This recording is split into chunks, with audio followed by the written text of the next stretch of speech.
ख्वाहिशों के जंगल में जिस तरफ निकल जाएं, दर्द ही तो मिलता है, दुख ही सहना पड़ता है।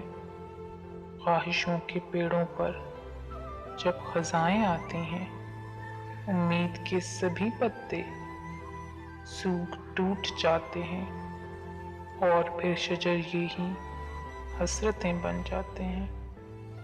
हसरतें रुलाती हैं, दिल को ये दुखाती हैं,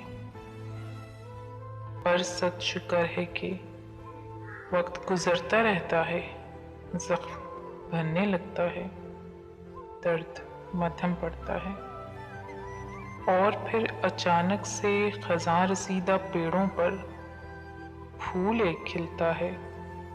बहार के जो आने का फिर ऐलान करता है, खुशगमान करता है, पर ये भी हकीकत है गुलबहार लम्हों की उम्र कम ही होती है। उम्मीद के इन फूलों ने एक दिन मुरझाना है, फिर खजाने आना है।